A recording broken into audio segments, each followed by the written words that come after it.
Liverpool versus Manchester United, ये कभी दो फुटबॉल क्लब्स की बात थी ही नहीं। ये थी दो सिटीज की बात। जी हाँ, मैनचेस्टर और लिवरपूल सिर्फ 33 माइल अपार्ट है, 35 माइल्स अपार्ट। तो ये उतनी दूर नहीं है। पर जब इंडस्ट्रियल रेवोल्यूशन हुआ था, तब मैनचेस्टर हब बन चुका था कॉटन और टेक्सटाइल इंडस्ट्री का। लेकिन इसमें एक दिक्कत थी, क्योंकि लिवरपूल के पास सारा पोर्ट एक्सेस था। तो जो रॉ मटेरियल्स आते थे वो मैनचेस्टर में आने के लिए लिवरपूल के थ्रू आते थे।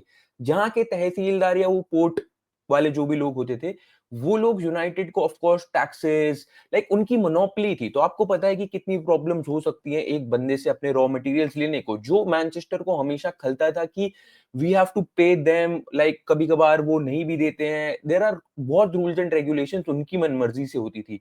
तो 1894 में मैनचेस्टर ने अपना शिप कनाल बना लिया, जहां से उनको रॉ मटेरियल्स का एक्सेस सीधा आने लगा। This became a huge talking point because Liverpool के लोगों को ये बात बिल्कुल पसंद नहीं आई, because there was an economic shift. जहां पे उनके पास एक मोनोपोली, एक एक्सेस था, वहीं मैनचेस्टर ने एक नया रास्ता खोल दिया अपने लिए। And they were becoming the big thing now, because वो लोग मैन्युफैक्चर भी कर रहे थे, उनके पास इंडस्ट्री भी थी कॉटन टेक्सटाइल की, एंड रॉ मटेरियल्स भी उन्हें सीधा मिल रहे थे। तो this became the rivalry between two cities, Manchester and Liverpool. और अब यहां से इशू क्रिएट होना स्टार्ट हुआ कि इकोनॉमिक शिफ्ट हो गया है एक बहुत बड़ा।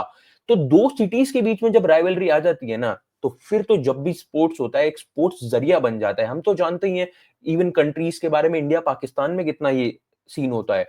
तो वही सीन वहां होने लगा कि Liverpool was not ready to accept कि मैनचेस्टर एक बड़ी सिटी, एक बड़ा इकोनॉमिक पावर बन जाए। At the same time Manchester was not ready to budge कि भाई Liverpool should remain a monopoly. तो जब इनकी फुटबॉल 1900s में स्टार्ट हुई ना, दैट इवेंचुअली बिकेम स्टार्टिंग से एक बहुत बड़ी राइवलरी।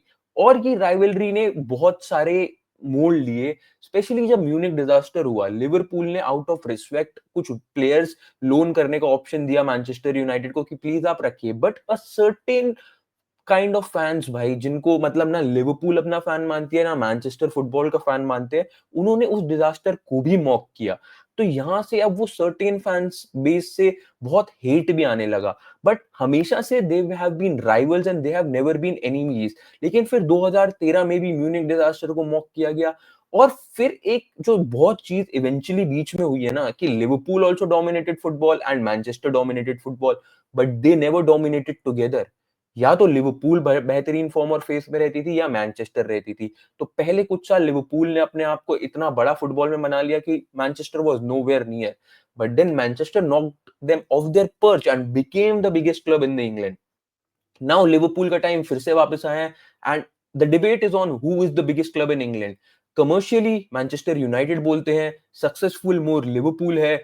बट वही बात है कि it has always been in phases. तो एक टाइम जब ऐसा आएगा ना जहां ये दोनों डोमिनेट कर रहे हो, दैट वुड बी एक्चुअली जहां हम असली फुटबॉल देखेंगे और हमें पता चलेगा कि कौन सा बिगर क्लब है।